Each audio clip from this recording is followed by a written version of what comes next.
Good day everyone, I am Cassandra Mio Bardalas and I am a BAEL 4B student. Our group was assigned to discuss a topic titled Assessing Grammar by James Berbera. The content of our discussion are the following. First, we have the chapter 1 which discuss differing notions of grammar for assessment. We also have in chapter 4 towards a definition of grammatical ability. In chapter 5, we have designing test tasks to measure the second language grammatical ability.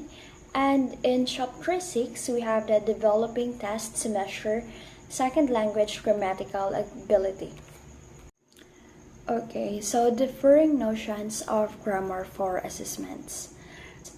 Grammar was used to mean the analysis of language system, and the study of grammar was not just considered an essential feature of language learning, but was thought to be sufficient for learners to actually acquire another language.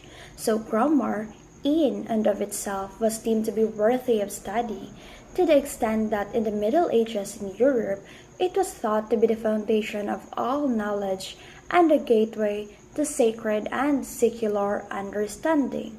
Thus, the central role of grammar in language teaching remained relatively uncontested until the late 20th century.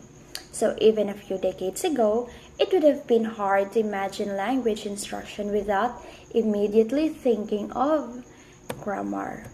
So, to know a language meant to be able to use it for some real-life purpose, and assessment of grammatical knowledge was based on tasks requiring students to demonstrate their ability to communicate in speaking and, of course, in writing. So, most of the early debates about language teaching have now been resolved. However, others continue to generate discussion.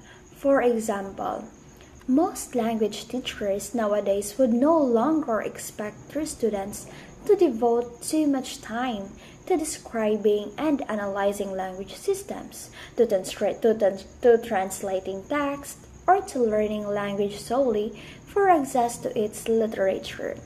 Rather, they would want their students to learn the language for some communicative purpose. So language teachers today would not deny that grammatical competence is an integral part of communicative language ability, but most would maintain that grammar should be viewed as an indispensable resource for effective communication and not, except under special circumstances, an object of study in itself. Let's now move on to what is meant by grammar in theories of language. So before attempting to define what it means to know grammar or to be able to use it to communicate in second or foreign language context, we first need to discuss what is commonly meant by grammar. Okay, so linguistic grammars are typically derived from data taken from native speakers and minimally constructed to describe well-formed utterances within an individual framework. So these grammars strive for internal consistency and are mainly accessible to those who have been trained in that particular paradigm. So many of these theories have helped shape how the second language educators currently define grammar in every educational context. So although it is beyond the purview of this book to provide a comprehensive review of these theories, it is nonetheless helpful to mention a few, considering both the impact they have had on the second language education and the role they play in helping define grammar for assessment purposes. So most linguists have embraced one of two general perspectives to describe linguistic phenomena. So when we say sentastocentric perspective rather of language, where syntax or the way in which words are arranged in a sentence, it is the central feature to be observed and analyzed, or they adopt a communication perspective of language where the observational and analytic emphasis is on how the language is used to convey meaning. Okay, so the syntax-centric view of language, or the formal grammar, is defined as a systematic way of accounting for and predicting an ideal speaker or hearer's knowledge of the language. So this is done by a set of rules or the principles that can be used to generate a well-formed or grammatical and utterances in the language. So this approach typically examines sounds that are combined to form words. Words that are put together to form what? Of course, to form phrases. Phrases combined to form clauses, and clauses assembled to form, of course, to form sentences. In other words, this approach is predominantly concerned with the structure of clauses and sentences, leaving the literal meaning and contextual use of excuse me, of these forms to other approaches. So to illustrate, you need to consider the following example or the following sentence. So we have that Regio and Messina were taken to the vets this morning. So some formal grammarians would explain this passive voice sentence by comparing it with its active voice counterpart. Just for example, someone took Regio and Messina to the vets this morning. So they would then derive a number of rules for changing the past to the past passive, like from took to were, or from took to were taken, for moving the patient of the action Regio and Messina to the subject position, and for deleting the agent by someone. So they would also devise rules for pronunciation and spelling.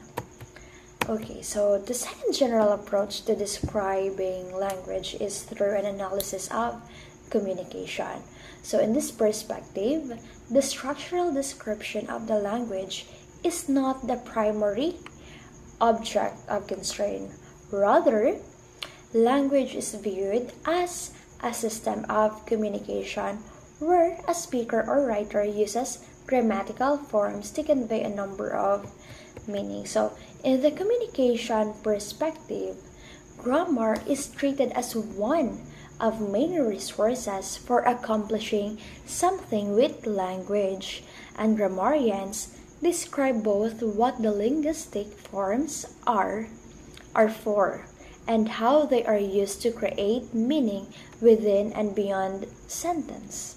So in other words, while the choice of the right grammatical form and the most appropriate lexical item is important, this perspective focuses more on the overall message being communicated and the interpretations that this message might invoke. Excuse me. So these two views of linguistic analysis have been instrumental in determining how grammar has been conceptualized in second language classroom in recent years. So they have also influenced definitions of the second language grammar for assessment purposes. Okay, so the next is we have the form-based perspectives of language. So again, several syntactocentric or form-based theories of language have provided grammatical insights to the second language teachers. So it has been described to three, We have the traditional grammar, the structural linguistics, and transformational generative grammar. So, of course, we were already exposed to this. One of the oldest theories to describe the structure of language is what we call the traditional grammar. Okay, so originally it is based on the study of Latin and Greek. So traditional grammar drew on data from literary texts to provide rich and lengthy descriptions of linguistic forms. So, unlike some other syntax-centric theories, traditional grammar also revealed the linguistic meanings of these forms and provided information on their usage in a sentence. That's according to Celsi Morisham and Larson Freeman. So, traditional grammar supplied an extensive set of prescriptive rules along with the exceptions. Okay, so for the information of everyone, traditional grammar has been criticized for its inability to provide descriptions of the language that could adequately incorporate the exceptions into the framework, and for its lack of generalizability to other languages. In other words, traditional grammar postulated a separate, uniquely language-specific set of rules, or what we call the parameters, for every language. In spite of these shortcomings, as a form of linguistic analysis, traditional grammar has had an enormous impact on the second language teachers and testers throughout the centuries, and many second language educators continue to find it a valuable source of information. Okay, so another influential theory of linguistic analysis grew out of a concentrated effort by linguists in the United States, so both to teach an English to Native American Indians and to learn indigenous American languages so that they could be documented and preserved, of course. So this work ultimately gave rise to descriptive or is the structural linguistics. So when we say structural grammars, it is associated with linguists such as Bloomfield and Fries in 1940 offered a fairly rigorous method for describing the structure of a language in terms of both its morphology and its syntax. Okay, so in these grammars, each word in a given sentence is categorized according to how it is used, and the patterns or structures are said to constitute a unique system for that language. So, unlike traditional grammars, structural grammars are not based on a set of prescriptive rules. Rather, they seek to describe the language as it appears with a strict focus on grammatical form. So, although descriptive linguistics has provided numerous insights into the structure of languages, it downplayed the semantic aspects of grammar and provided little information on how linguistics form are used in context.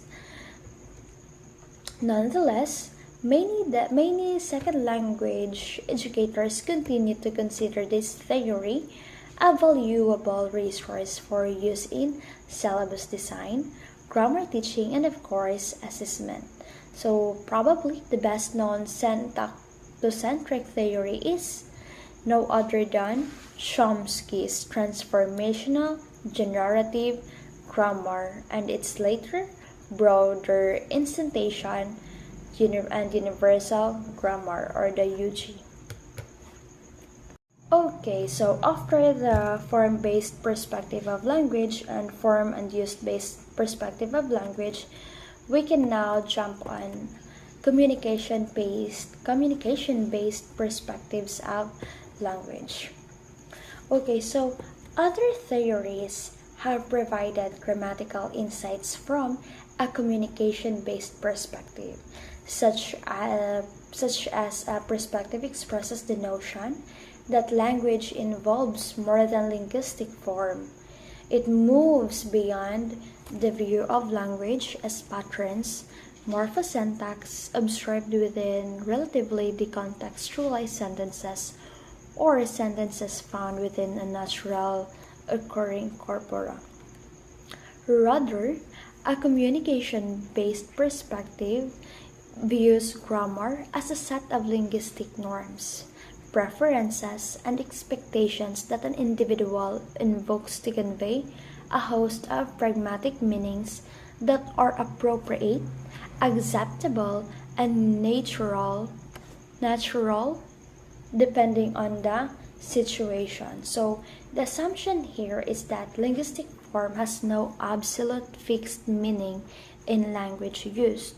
So but it is mutable and open to interpretation by those who use it in a given circumstance. Okay, so grammar. Grammar in this context is often co-terminal terminus with language itself and stands not only for form but stands also for meaningfulness and pragmatic appropriacy, acceptability of naturalness. Okay, so many of the communication-based approaches to language have had an extensive impact on how the second language teachers and testers currently view grammar. Given the goals of this book, the, the author itself, at only Austin's speech act theory and Halliday and Hassan's systemic functional grammar as they might relate to a definition of grammar for assessment. So another they might relate to another very influential theory of linguistic analysis supporting a communication-based view of language is what we call the systemic functional linguistics. So in accordance to the study of Halliday and Hassan, this approach views language primarily as a tool for human communication. So in this respect, communication is manifested in language by meaning or semantics, and grammar is available as one of the many resources to express meanings. One of the main tenets of systemic functional grammar holds that context and meaning take precedence over linguistic forms. So again, unlike Himes and Halliday and Hassan articulated a clear relationship between syntax and semantics, this was done through cohesion theory, where they demonstrated how certain words link grammatical forms to meaning and contextualize use. Okay, so when we say cohesion, it is as described by Halliday and Hassan. It refers to a set of resources that every language has for linking one part of text to another. When we say cohesive ties naman, it may be used on a centennial level through a grammatical cohesive devices, such as the boy linked in with he, girl linked in with she, or through lexical cohesive devices, such as the replacement of certain lexical items by the other lexical items from the same lexical class. For example, happy, sad, and angry replaced with these emotions or with these emotions. Cohesive ties can also be utilized on a suprasentential or discourse level through the organization of given and new information in a text. So through parallelism within a paragraph, or interestingly through two related language functions occurring in an exchange. Okay, so when we say pedagogical grammar, what do we mean by that?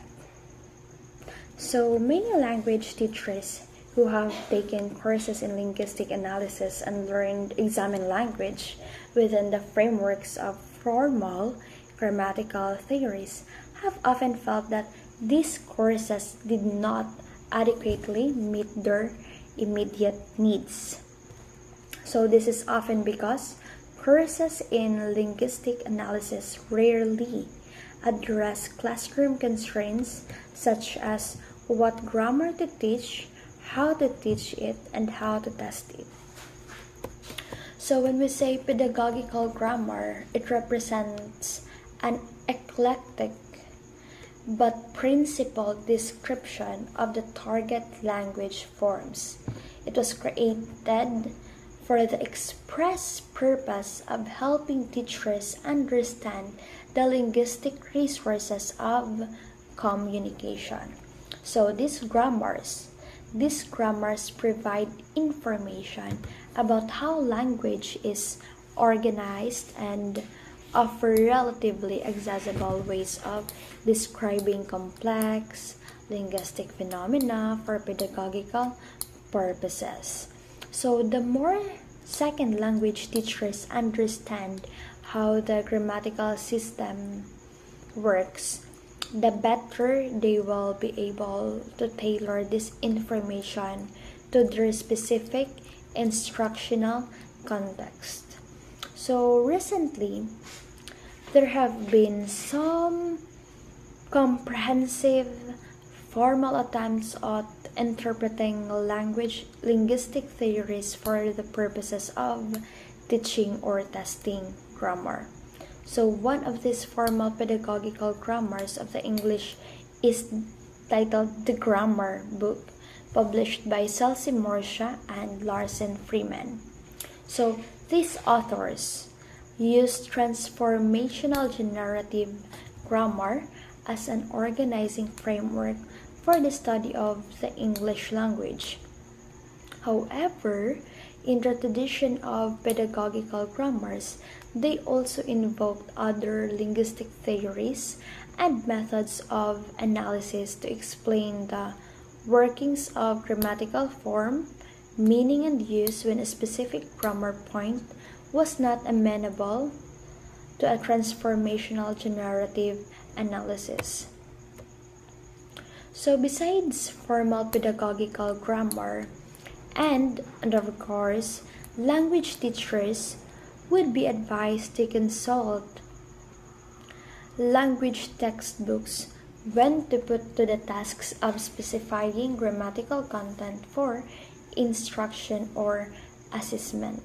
So, these books or those books not only provide descriptions, it is also less comprehensive of the target grammar, but they also inform teachers of the scope with which a grammar point might be treated as a particular proficiency level or the sequence with which grammar points might be introduced.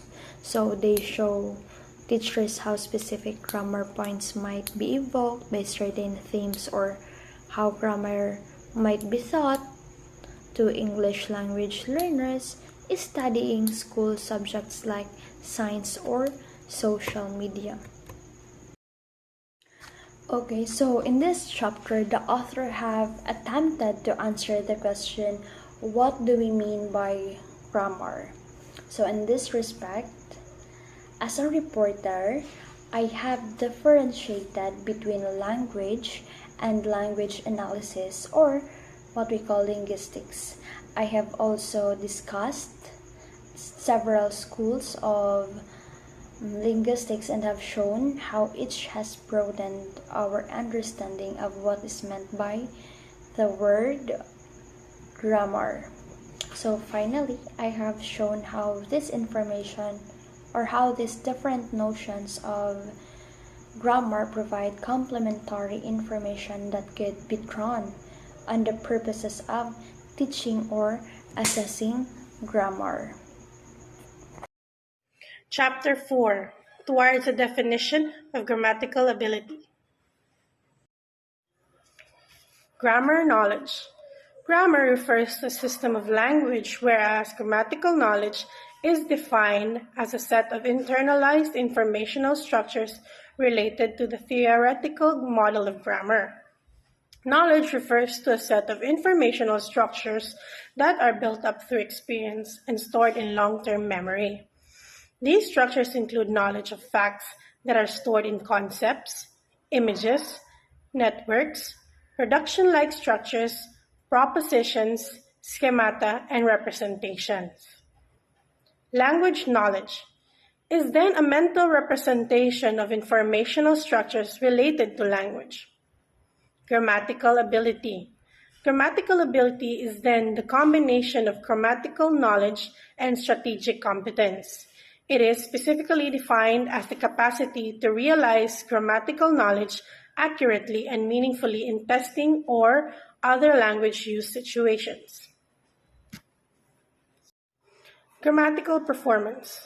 It is defined as the observable manifestation of grammatical ability in language use.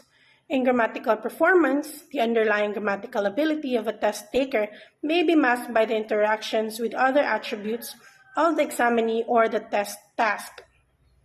Metalinguistic knowledge refers to the ability to consciously reflect on the nature of language.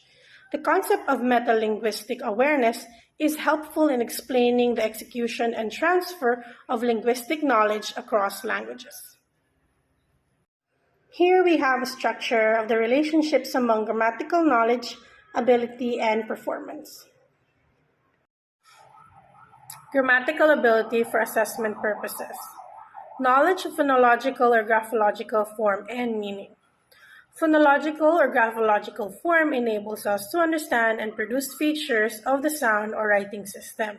It also enables us to understand and produce features of the writing system as they are used to convey meaning in testing or language use situations. Graphological form includes sound spelling correspondences, such as with the words bear and other orthographical conventions. Knowledge of lexical form and meaning.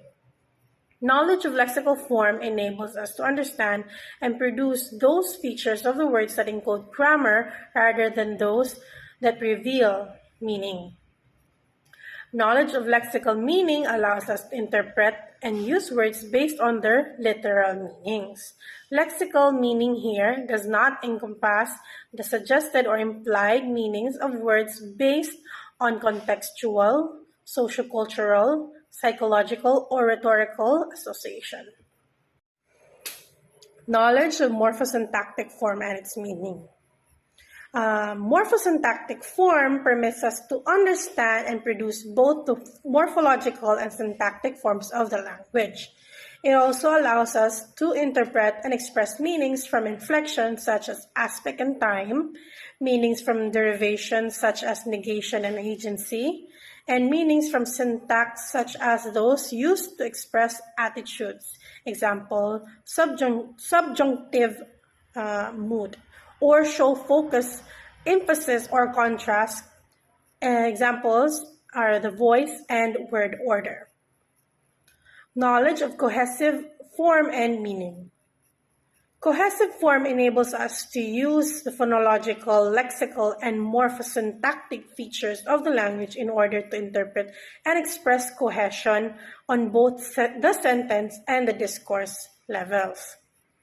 Cohesive form is directly related to cohesive meaning through cohesive devices, example, she, this, here, which create links between cohesive forms and their referential meanings with the linguistic environment on the surrounding code text.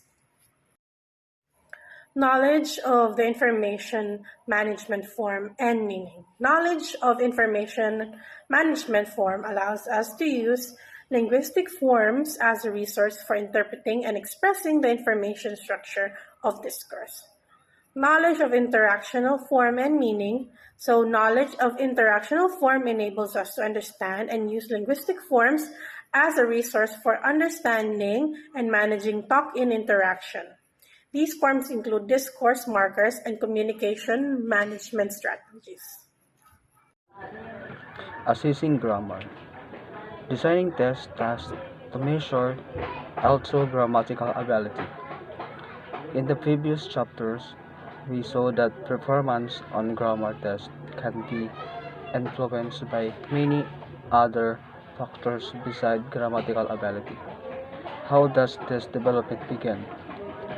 Um, every grammar test development project begins with a desire to obtain information about how well a student knows grammar to convey meaning in some situation where the large language is used. Once the grammatical constructs have been defined, we need to consider what types of evidence and how much of it examines will need to supply to demonstrate that they have grammatical ability. What what do we mean by task? In my opinion, grammar tasks need to incorporate a wide range of procedures designed to elicit features of the TLU, no matter if that domain is instructions and features allowing for the assessments of the secret elements of an test taker. Grammatical knowledge of domain involves around real-life context, what provided opportunities to for the assessment of grammatical ability and interactions. Um, what are the characteristics of grammatical test task? As the goal of grammar assessment is to provide as useful a measurement as possible of our students' grammatical ability, we need to design test tasks and pitch the variability to our students. Scores is attributed to the differences in their grammatical ability and not to uncontrolled or irrelevant in variability resulting from the types of tasks or the quality of tasks that we have put on our test. The Bachman and Palmer framework. The Bachman-Palmer framework in 1996 framework of task characteristics represents the most of present thinking in language assessment of the potential relationship between task characteristics and test performance. Um, Describe the grammatical test test task.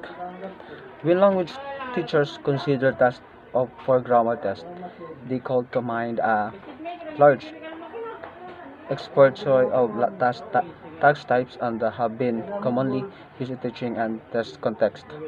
Selected responses task types.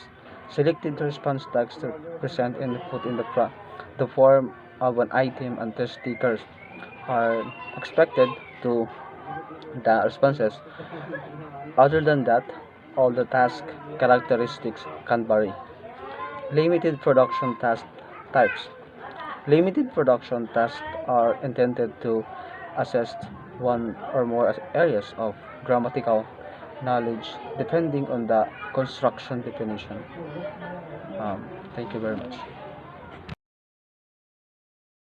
Good day everyone, I am Judean Paglinawan, and for the continuation, let's proceed to the chapter 6, which is developing tests to measure L2 grammatical ability. This chapter addresses the process of grammar test construction, that is the principles underlying the design, development, and scoring of grammatical assessment. So to do this, we will first describe the characteristics of useful tests so that these qualities may be used to drive the test development process. Makes a grammar test useful. So many language testers, for example Harris 1969 and Lada 1961, have addressed this question over the years. Most recently, Bachman and Palmer 1996 have proposed a framework of test usefulness by which all tests and test tasks can be judged and which can inform test design, development, and analysis. They consider a test useful for any particular testing situation to the extent that it possesses a balance of the following 6 complementary qualities. First is the reliability, construct, validity, authenticity, interactiveness, impact, and practicality. They further maintain that for a test to be useful, it needs to be developed with a specific purpose in mind for a specific audience and with reference to a specific target language use or TLU domain. So it is said that in order the test to be useful, it is very important to consider those 6 complementary qualities. So what are those 6? Those are the reliability, construct validity, authenticity, interactiveness, impact, and practicality. So another thing is that the test is considered useful if it is developed with a specific purpose for the specific audience and with reference to the target language used. Proceed to the quality of test usefulness. So first we have the quality of reliability. So the scores from the test or components of test can also be characterized as being reliable when the test provide the same results every time we administer them, regardless of the conditions under which they are administered. In other words, the test score should not fluctuate drastically as a result of the time of the test administration, the form of the test used, or provided there exists more than one form, or the raters who might have scored the responses, and it ranges on a scale from 0 or no consistency to 1 or perfect consistency. So, for example, if we gave a grammar placement test to students on let's say Monday and gave them the same test again on Friday, the scores obtained from each occasion should not vary, assuming the test taker's grammar ability has not changed, and the replacement decision should be approximately the same. We have the quality of construct validity. So the second quality that all useful tests possess is construct validity. Beckman and Palmer, 1996, defined construct validity as the extent to which we can interpret a given test score as an indicator of the abilities or constructs we want to measure. Construct validity also has to do with a domain of generalization to which our score interpretations generalize. In other words, construct validity not only refers to the meaningfulness and appropriateness of the interpretations we make based on the test scores, but it also pertains to the degree to which the score-based interpretations can be extrapolated beyond the testing situation to a particular TLU domain. It's according to Messick, 1993. In sum, construct validity is clearly one of the most important qualities a test can possess. It tells us if we are measuring what we had intended to measure. Nonetheless, this information provides no information on how this assessment tasks resemble those that the learners might encounter in some non-testing situation on, or what impact, if any, these assessments are having on the test takers. Next, we have the quality of authenticity. So a third quality of test usefulness is authenticity, a notion much discussed in language testing since the late 1970s, when communicative approaches to language teaching were first taking root. Building on these discussions, Beckman and Palmer, 1996, refer to authenticity as the degree of correspondence between the test task characteristics and the TLU task characteristics. So authenticity is also enhanced when the linguistic characteristics of the test input appear natural. In other words, to the greatest extent possible, the written or spoken input should resemble naturalistic discourse, conforming to the norms, preferences, and expectations of naturally occurring talk or text. Similarly, tasks should be devised to elicit natural sounding responses. Next, we have the quality of interactiveness. A fourth quality of test usefulness outlined by Bachman and Palmer 1996 is interactiveness. The quality refers to the degree to which the aspect of the test taker's language ability we want to measure, for example, grammatical knowledge, language knowledge, are engaged by the task characteristics, for example, the input response and relationship between the input and response based on the test constructs. In other words, the task should engage the characteristics we want to measure, for example, grammatical knowledge, given that the task purpose and nothing else. For example, topical knowledge, effective schemata. Otherwise, this may mask the very constructs we are trying to measure. In the case of grammar assessment, tasks can be characterized as interactive to the extent that they require individuals to draw on and manage their cognitive and metacognitive strategies. For example, their strategic competence in order to use grammatical knowledge accurately and meaningfully.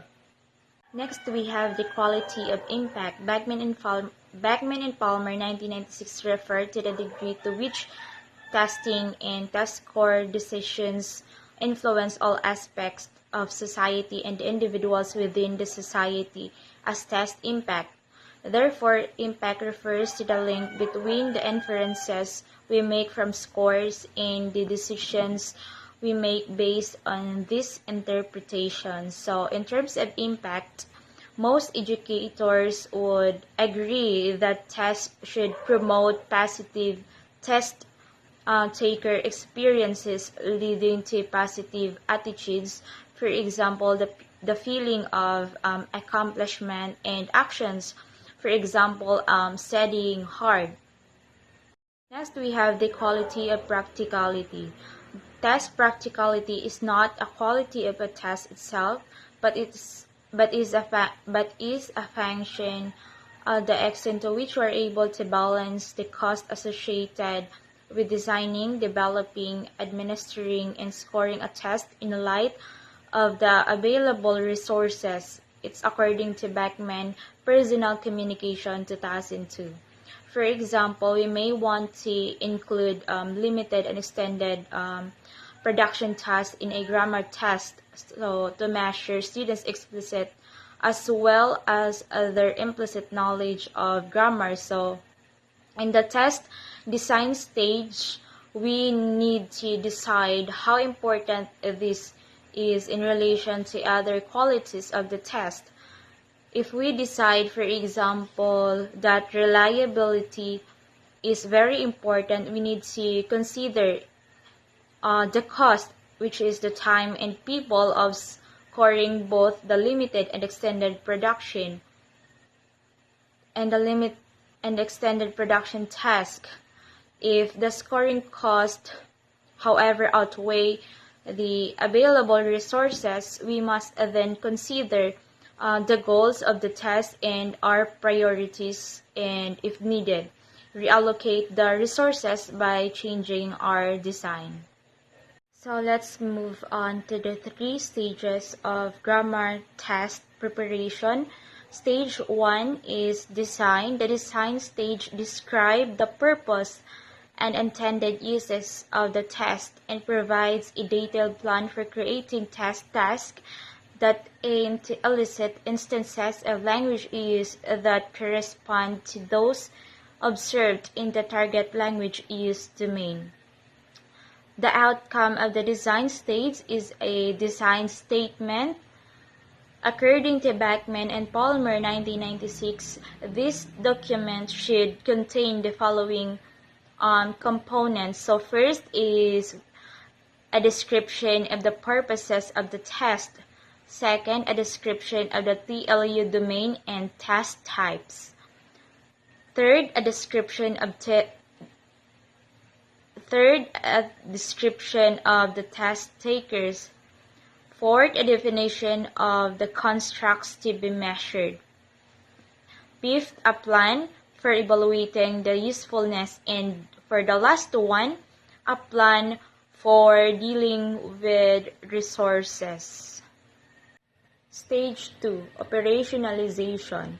The operationalization phase provides a blueprint for test writing. The blueprint outlines the test structure and provides a set of specifications for each test task. The writing of the actual test also takes place in the operationalization phase. The scoring procedures are also specified in this phase. So once the blueprint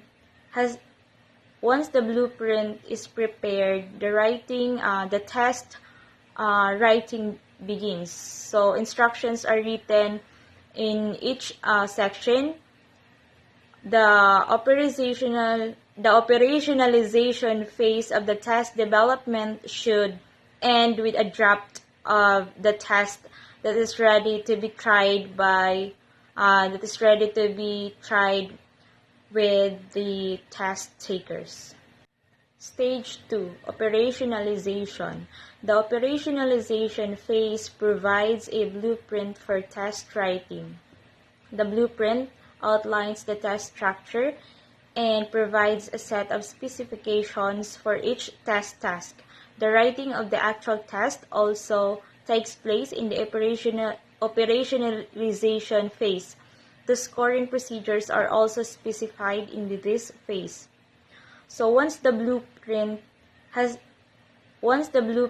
is prepared, the test writing begins. So instructions are written in each section. The operationalization phase of the test development should end with a draft of the test that is ready to be tried with the test takers.